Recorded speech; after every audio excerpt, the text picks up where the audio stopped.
pimpin', diddy boppin', moving to the left. Just keep the swag tight, bring it back to the right. SpinCycle, SpinCycle, SpinCycle, SpinCycle. I'm stepping out. Ball out, you know what I'm saying? My man, $100 in the one track, man. Yeah, man. So you really just think about balling out, man. So like I say, I held on to it for a grip though, because like I said, I was 11, but as I got older and was out there, I still was ripping and running, and I was going through it, little by little. So I wasn't at that state of mind of keeping it in the bank and broadening myself. And as Patricia says, separation could put you in a dark place if you don't deal with the loss. Exactly, and that's what I found out firsthand. That place is very dark. In order for in order for you to take it and leave your children behind, it has to be a dark place. Because like I say, I have a child with disabilities, and I just want to be here for him, and help him. And my daughter, I want to help her, and my wife's daughter. Like I want to be there. Like I want to be there for the kids. I couldn't just leave them. But once again, I don't suffer from depression that I feel. Like I say, I keep a lot of my feelings to myself, and it's things that I think that I would keep to myself. Like I ask a lot of questions on Facebook, but that really doesn't pertain to myself. It's just knowledge that I want to gain on the question that I ask. But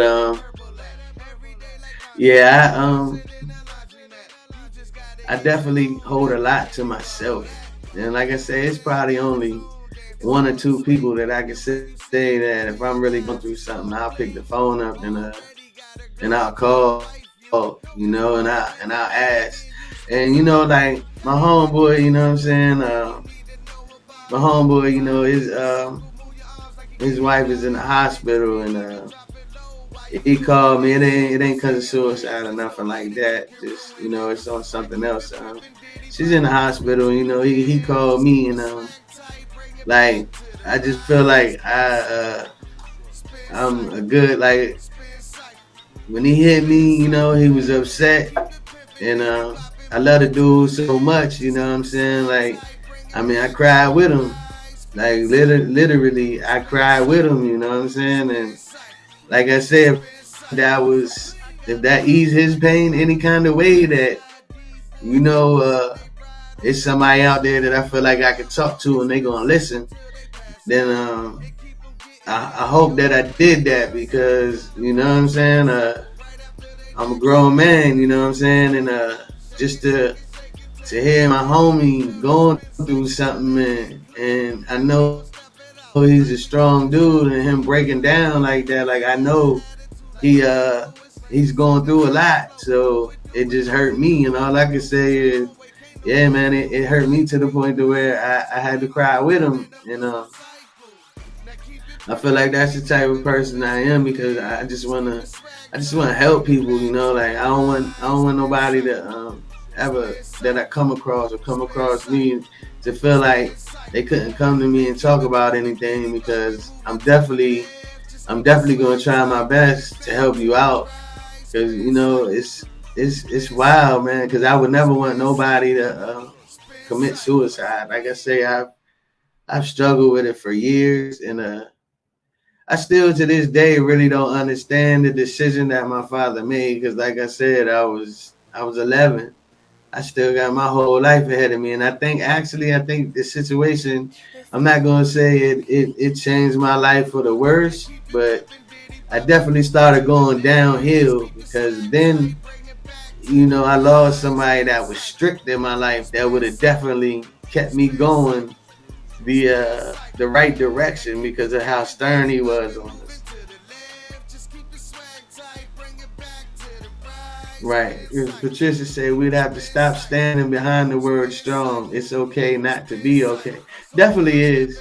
It's definitely okay. And I just, like, I want people to come out when they're not okay and talk to somebody.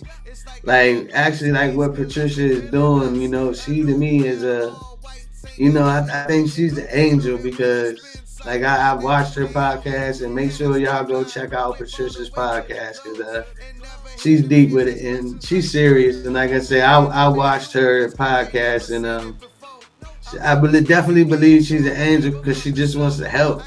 And I believe that's a form of an angel. It's somebody that wants to help. Because, today's society, we'll look at each other and we'll talk about each other instead of uplifting.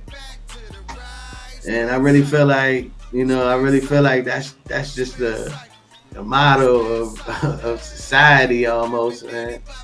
And it's only a certain few, like I said, that will actually lend that hand and really want to help.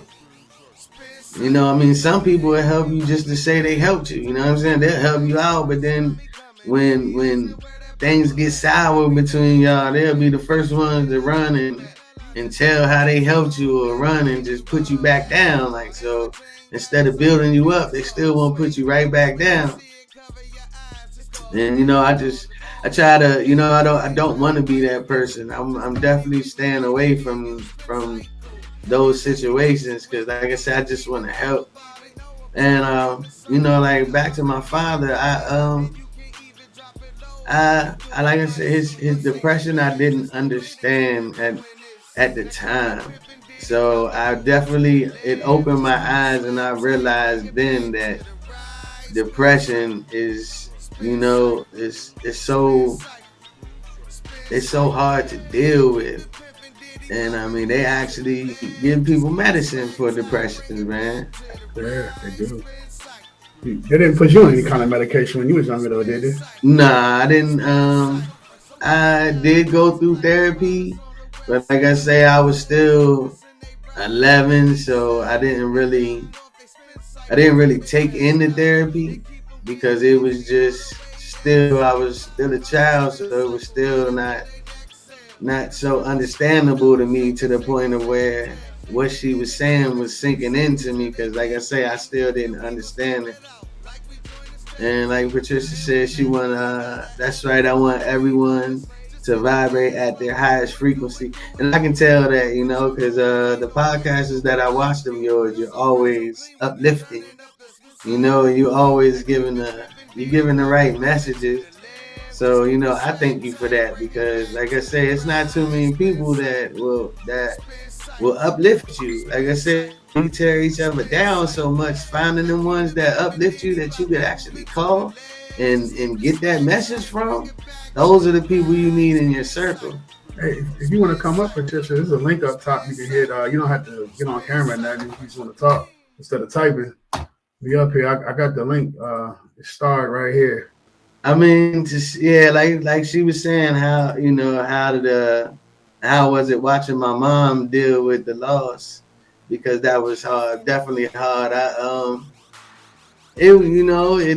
It tore me down just to see how hurt she was.